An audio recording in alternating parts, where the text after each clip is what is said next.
Buenas tardes, la tarde de hoy estamos con María Esther Llerena. ¿Cómo estás? Hola, ¿qué tal? ¿Cómo estás? Buenas tardes. Muy bien, gracias. Gracias por darme el tiempo en esta situación que estamos pasando todos y para poder iniciar esta entrevista para la materia que tengo, narrativas transmedia, voy a dar una pequeña introducción. María Esther ha sido mi profesora por 2 semestres. Tuve la oportunidad de estar en composición gráfica e ilustración gráfica. Cabe recalcar que ella es una diseñadora gráfica y docente por 15 años. Entonces, María Esther, vamos a empezar con las preguntas. Ujú, con mucho gusto. Gracias. La primera pregunta es, ¿qué es la convergencia de medios para ti? Bueno, la convergencia viene de la unión de puntos, ¿no? Entonces, más o menos si nosotros hacemos una referencia a, no sé si es que has visto el prisma, cuando pasan los colores o pasa la luz y éstas se abren. Entonces, la convergencia sería este proceso contrario, donde ingresan todos los haces de luz individuales y luego sale una luz. Entonces, donde estos puntos se van a unir, donde estas líneas o caminos van a tener una vinculación. Y los medios justamente son esos elementos que van a permitir que un mensaje llegue desde un emisor hacia un receptor. Entonces, la convergencia de los medios va a ser justamente dentro de un canal o dentro de un mensaje determinado, cómo todos estos medios van a generar ese proceso de vinculación entre el emisor, entre el mensaje y entre el receptor. O sea, dónde van a estar vinculados y cómo van a generar esas propuestas comunicacionales para que se puedan comprender desde todos estos medios diferentes. Perfecto. Me parece muy interesante la manera de fusión que hacemos de términos gráficos con lo que estamos hablando ahorita. Es súper interesante para mí y más que todo mucho más comprensible porque es de una manera gráfica, como dice la palabra, no es solo un concepto en general. Gracias. La segunda pregunta sería, ¿los mundos narrativos se pueden crear a menudo y de qué forma? A menudo quiero decir a diario. A diario, bueno. Los mundos narrativos normalmente proceden de un autor, ¿sí? Entonces, este autor, esta persona, va a tener dentro de su proceso cognitivo un sinnúmero de experiencias o constructos que son los que le van a permitir generar estas propuestas. Entonces, los mundos narrativos, ¿qué son? Son diferentes formas de visualizar una historia o un mensaje, ¿cierto? Entonces podemos tener, qué sé yo, mundos realistas, digamos que son como una representación de la realidad, que transmiten qué es lo que está pasando. Podemos tener, por ejemplo, mundos fantásticos, que son estas historias, qué sé yo, súper creativas, súper locas, llenas de criaturas, llenas de ficción, ¿no? Y existen un sinnúmero de mundos que nosotros podemos utilizar, pero siempre va a depender de quién es el que está generando el mensaje, quién está creando esa historia, quién está creando ese mundo. Entonces, incluso yo, qué sé yo, desde mi proceso de comunicación, puedo generar un mundo particular en el cual yo quiero que todas las personas vean lo que yo estoy viendo, sientan lo que yo estoy sintiendo y que se sientan atraídos por ese mundo narrativo. Entonces, yo puedo desencadenar muchas alternativas, pero va a depender siempre de qué es lo que yo quiero proyectar, qué es lo que quiero comunicar. Perfecto. Entonces, esto quiere decir que siempre tiene que haber un origen, como tú mencionas, un autor para que se pueda amplificar en sí algún mundo refiriéndose a algo real o fantástico, pero siempre desde un origen, ¿no?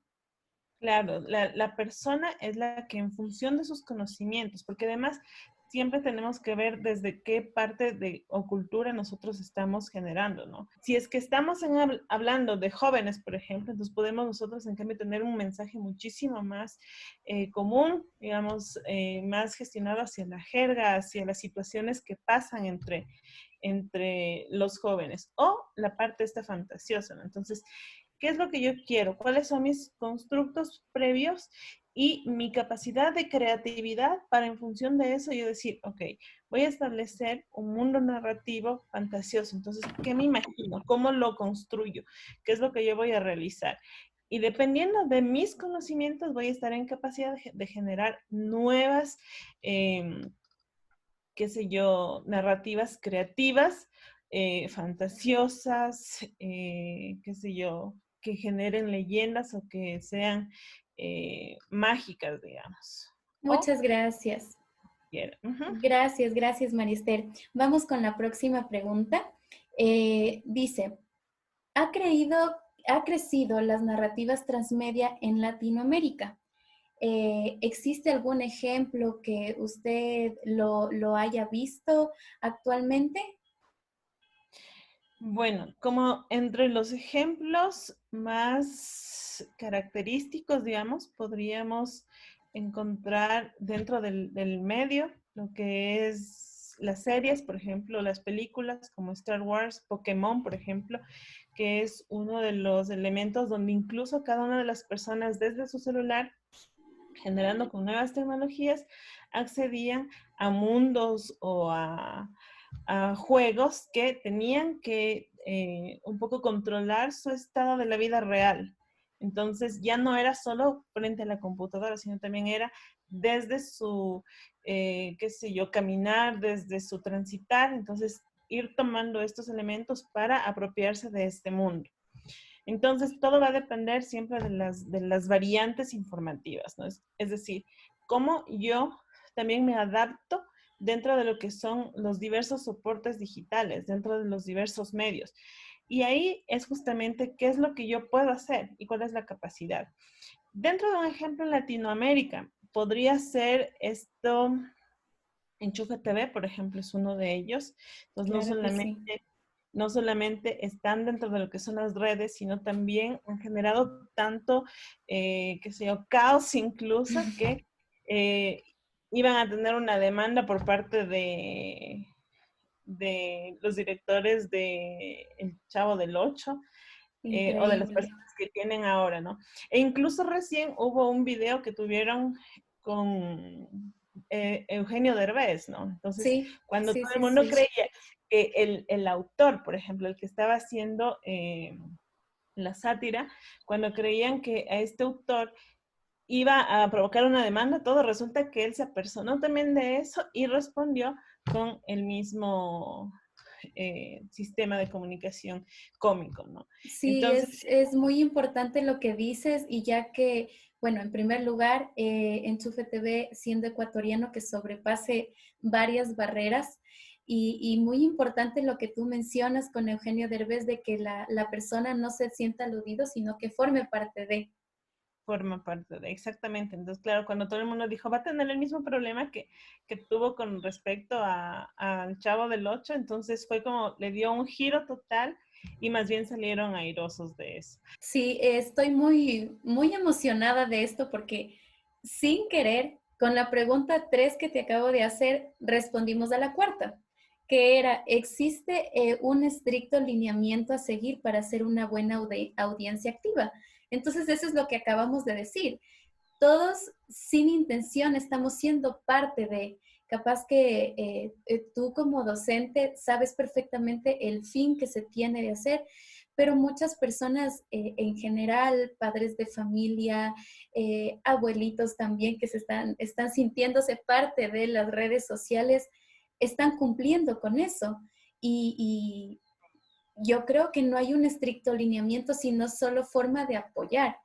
Entonces, sí es muy interesante porque no se vuelve algo como hostigante referente a escolar, por decir. Es algo didáctico, es algo divertido para uno y de esa manera hasta desde los pequeños aprenden de una manera mucho más rápida y ellos nos enseñan a nosotros, ¿no?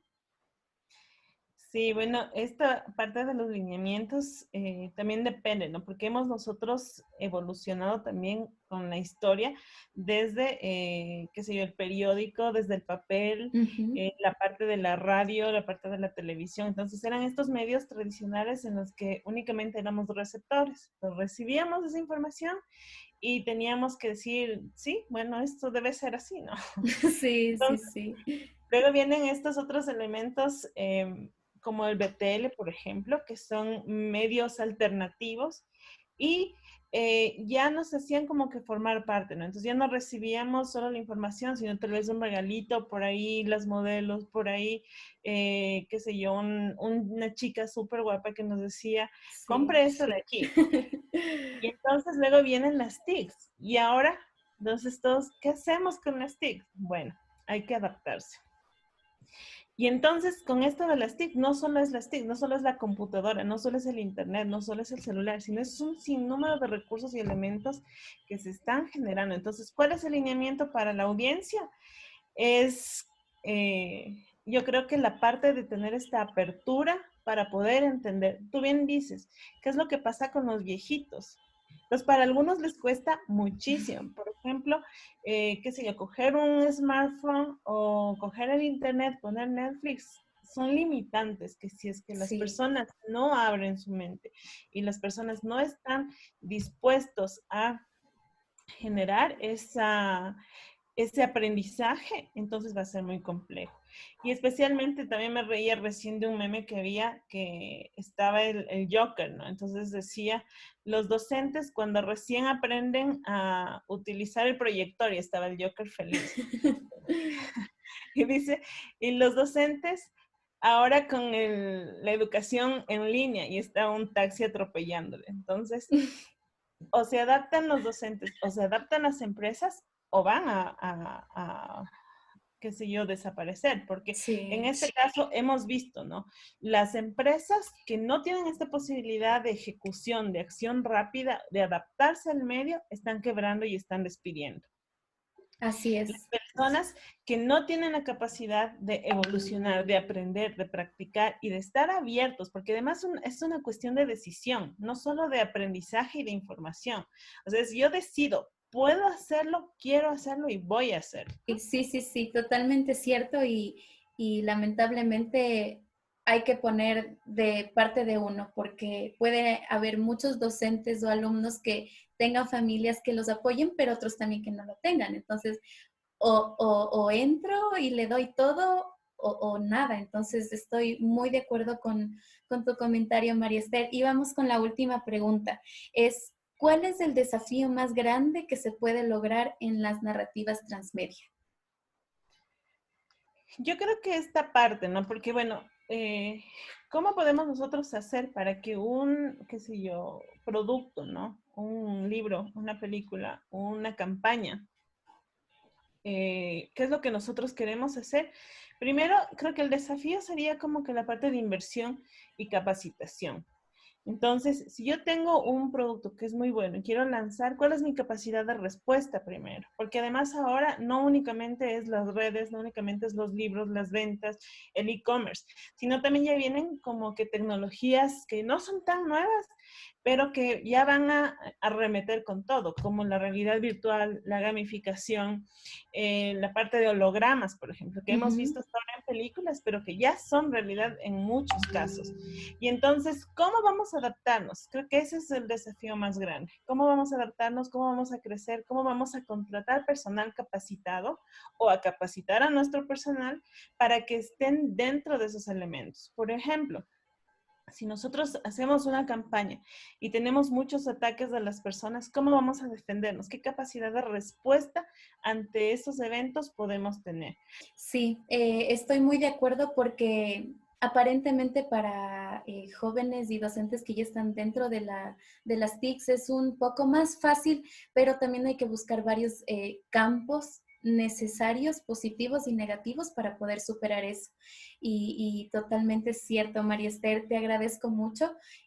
Me ayudó muchísimo saber tu forma de pensar y más que todo abrir un poco más la mente. No es algo solo teórico de leer el concepto y ya. Te agradezco muchísimo por el tiempo. Igual te agradezco, te felicito por las iniciativas que estás logrando y esta manera de compartir también es un aprendizaje mutuo. Entonces, Sí, muchas gracias. totalmente cierto. Gracias, gracias Marister. Una muy buena tarde y bendiciones. Muchas gracias. Gracias igualmente para ti. Un abrazo. Chao Marister, gracias.